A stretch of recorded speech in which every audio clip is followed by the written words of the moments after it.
বলেন হেরে গেছেন না জিতে গেছেন? আমাকে খুব ভালোবাসতেন, খুব মোহাব্বত করতেন আমাকে।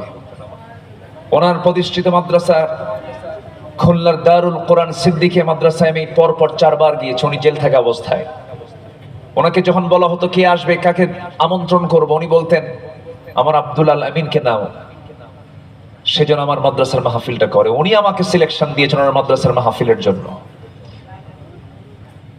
উনি জেলখানায় থাকা অবস্থায় ওনার মেজো ছেলেকে ডাক দিয়ে বললেন যে তুমি আমার আব্দুল আল আমিনকে আমার মাথার টুপিটা দিবা। মাথার টুপিটা নিয়ে ওনার ছেলের হাতে দিয়ে বলতেছে এই টুপিটা তার হাতে, তার মাথায় পড়ায় দিবা, আমার পক্ষ থেকে উপহার। উনি এরপরে আবার পরে সাক্ষাৎ করতে গেছেন, তার ছেলে প্রশ্ন করেছেন তুমি কি দিয়েছো টুপিটা? না। দ্বিতীয়বার গেছেন, তুমি কি টুপিটা তাকে পৌঁছাতে পেরেছো? না।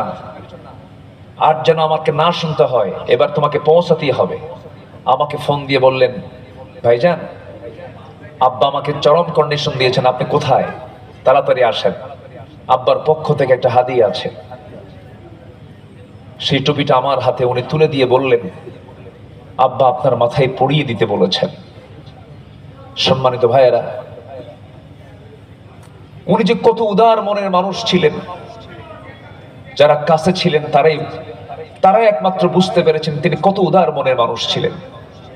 সৈয়দ কামাল উদ্দিন জাফরি, সবাই তার নাম শুনেছেন। এদেশে যদি হাতে গোনা 5 জন আলেমকে যদি